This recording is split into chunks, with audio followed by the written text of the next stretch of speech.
We are back, guys, with some more lovely Perfume Post, courtesy of the beautiful Roxy. Right then, guys, let's do some sniffing on the carded samples. Now, I am going to have to spray these out because I was trying to make a video. I was trying to sniff and talk about what these were, but I can't smell most of them from the sprayers here, so I'm going to have to pull out a bunch of these guys and I'm going to have to spray them and try not to get them on my hands. So we're going to start with this. This is Floricu. I'm sorry if I'm getting that very wrong. And this is one umbrella for two. So I have a little sample of a dupe house's version of this perfume, and I was interested because of the blueberry, but the dupe house version is very strong on the kind of muffiny smell, the biscuity smell in this, the gourmand element. And for me, there's something about the smell of something biscuity in perfumes that I find smells like old towels. And this has some of that as well, but this is really green. I feel like this has got blueberry in it, if I remember correctly, and I sort of can smell it. Oh, there's something I really don't like in here, though. Okay, let me just push this back in. Yeah, the gourmand touch just smells dirty to me. It just smells stale. No, there's a real freshness here, but then a very kind of sickly gourmand element. And when I say that, obviously I'm not just talking about the fact there's blueberries and blackcurrant in it and tea, which obviously are all gourmand in their own way, but I mean that kind of sweet, sickly, pastry, cakey. Nah. So yeah, I was excited to try this one, and I don't like this all the dupes I smelt of it, really. That's not my vibe. I'm going to have to put these into a little thing. I've got to be careful when I spray these because I'll make my room smell weird otherwise. Okay, On a Date from Replica from the Maison Margiela. Let me just take this out of here. I'm slightly nervous about spraying this one because I know there's patchouli in it, and that can be a very long-lasting scent. Okay, just do a tiny spray. Oof, yeah. I've never bothered trying to smell this one because of the fact that it's patchouli. I think, what does it say here? Rose, patchouli, bergamot. It's everything that I don't really enjoy. I don't particularly like rose. I like cassis a lot, but I don't like patchouli. This smells like a dry wine. Like, I don't... Ugh. There's greenness. It's not a thrilling elixir, and it's not sweet. It is fresh, but it's not sweet. Very not what I would have a perfume called On a Date. That's just not... My dates wouldn't smell like that. I really don't like that at all. No thanks. Okay. Oh, we've got a few Carner Barcelonas, which I don't have much experience with, or any experience, in fact, with Carner Barcelona. So this one is called Super Moon. Let's take this out for a little bit of a spray. Ooh. Mandarin, cassis, pomegranate, lily of the valley. Ugh, patchouli. All right, let's see. I just don't really like patchouli, and if it's not very strong or if it's nicely blended, it doesn't really matter, but sometimes, and in modern perfumes, sometimes they're just so over the top in the patchouli. Oh, that's lovely and fresh, though, in the top. Green and almost peppery, I would say. I'm not sure where that peppery smell's coming from. Oh, it's getting increasingly peppery. It's a very sheer, watery mandarin. The cassis, I think, is just the greenness. To be honest, it almost smells more like a tomato leaf to me. I don't love it, but I don't mind it. It's reminding me of something. Oh no, I'm going to have to try and remember what that is. It reminds me of something that I've had in my collection. I can't remember if it's something I've still got. Oh, it reminds me of Calvin Klein's Truth. That's what it's reminding me of. Oh, interesting. Yeah, it's giving me a little bit of a vibe of Calvin Klein Truth. Wasn't expecting that one. Okay. I'm not sure it really matches up with the notes, but somehow that's what it's making me think of. Kind of strangely fresh. These perfumes that I've put in the bag that are mixing together smell better when they're all mixed up than on their own. Okay, so now we've got Carna Barcelona Ibiza Nights, Mandarin, Ylang Ylang, Pear. Now this sounds like it could be up my street, but again, that patchouli could be a problem. We shall see. Okay, first impression. I've definitely smelled something a little bit like it before, but I quite like it. It's almost got something in it smelling a bit bubblegummy. I wonder if that's because this is a banana-y ylang ylang. I do like a banana-y ylang ylang. What I don't love, because you are literally getting the mandarin, the pear, which smells great. The ylang ylang smells great. And then that magnolia is coming through to start to smell a bit kind of buttery and classic white floral,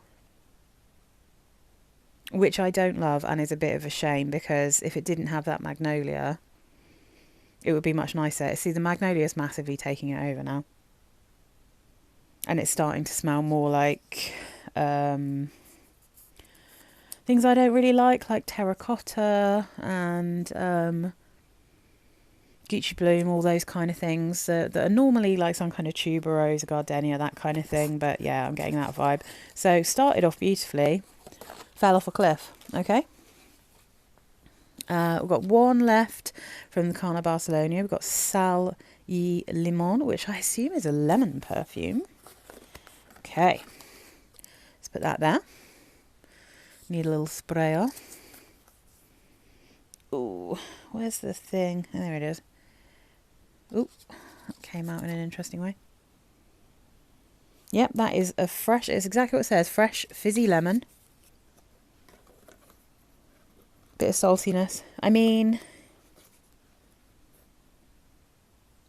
is it a million miles away from Lonvin, A Girl in Capri?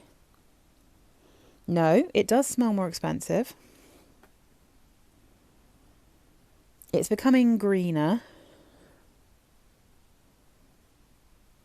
Yeah, it's getting overtaken by the orange flower and the jasmine again, but that lemon was really beautiful. The mixture of that lemon and lime with a bit of that cassis, with a bit of the greenness, was really pretty.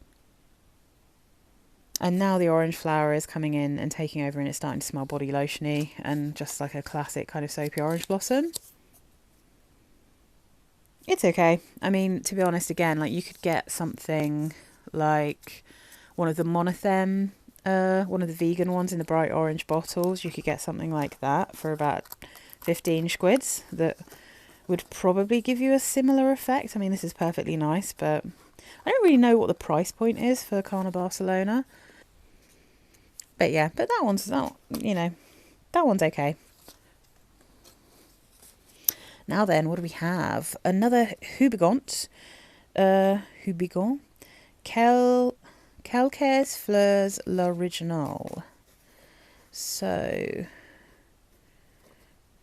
ooh, 1912. I do like a bit of a historic perfume. So, oh, I was getting stuff all over my bed. I'm making a right mess, guys. What does this say? Okay. I assume it's going to be a floral. If it's that old, I wonder if this will have aldehydes in it if it's that old. That'd be cool. Oh no. Oh no. Ah, there we go. Oh, god damn, yeah, that is vintage. That is vintage. Oh. I imagine it does have some aldehydic qualities. It's very kind of fizzy, almost soapy. It's very green on the top. It's giving me white linen vibes, which has a greenness that, like, and a dryness I can't deal with. But the flowers are starting to come through.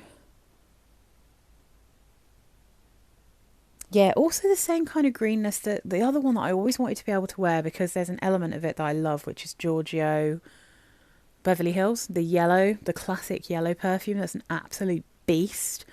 But that has like this bitter greenness, which is the same here, that smells like kind of dandelion milk or something to me, like something really bitter and a bit nasty. So this might dry down into something a bit more beautiful, but at the moment that greenness is just not happening for me. That's not, yeah, that one, not really my vibe, but it's nice to smell something that is so historic, because it really smells like a vintage. And then I think we've got 4 now. We've got 4 Paris Monte Carlo. We've got Bergamotta de Calabria. So let's take this one out. Okay. What's this say? Trilogy devoted to citrus. Okay.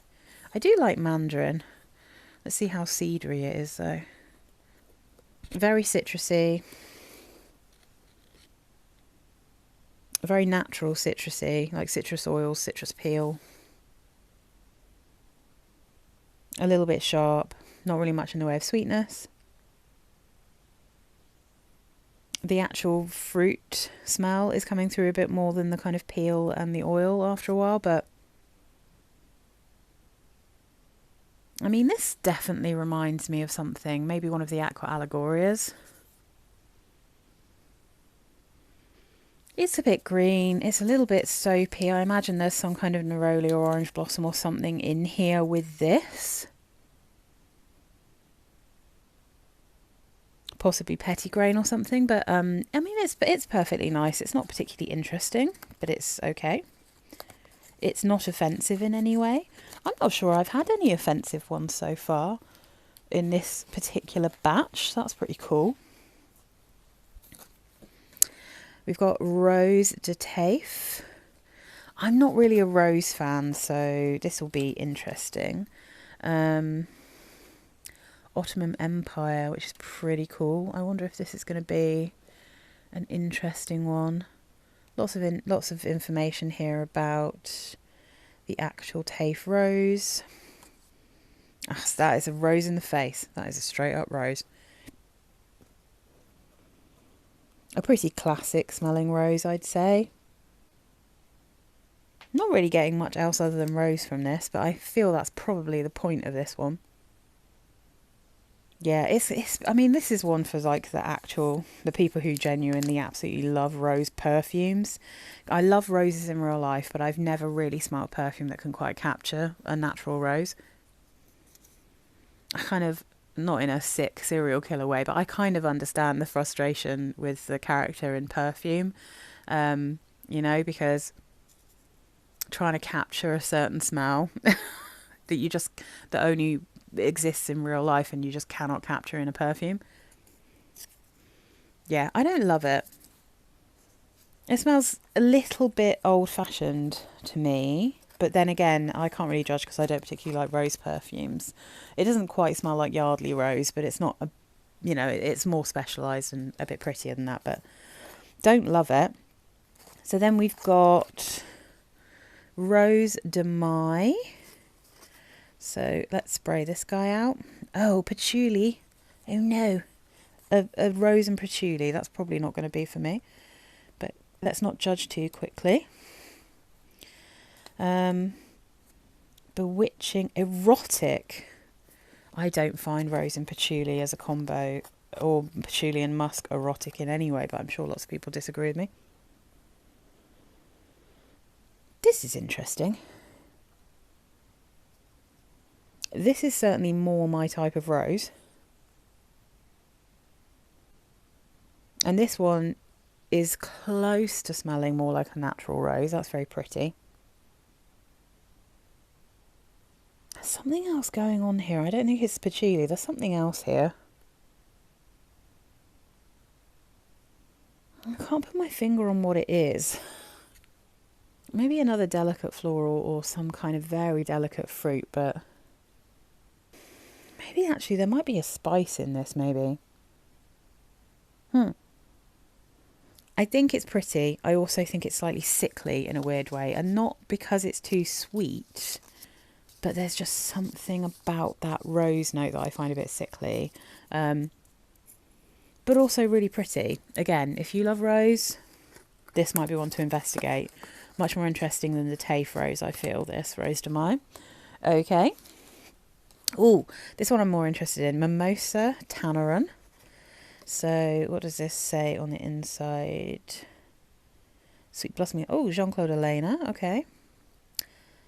Very famous perfumer. So let's put this one over here and see. Sandy soils. Interesting. Oh, that's pretty. At first spray, very pretty. I do like Mimosa though. Mimosa's a beautiful kind of sweet, powdery, yellow floral. It smells like you're frolicking in a field. You're definitely wearing a dress covered in little yellow flowers. You know what I mean? It's like slight greenness. It has a tiny hint of Belle de Grace by Fragonard, which is the amazing, beautiful Mimosa perfume that I have, but it's more soapy. On paper, it's almost slightly less powdery and a bit more soapy. But that is pretty, and that is one that I will definitely want to be testing because I like that. I think it smells very nice indeed. So yeah, that's an interesting one. Okay, all right. That's going to have to be the end of part 2, and then I'm going to have to do the rest of these tomorrow because it's getting late, and there's still a lot more here. So I'm going to put these away for now, and then I will be back with more as soon as possible. So I'll see you soon, guys. Bye.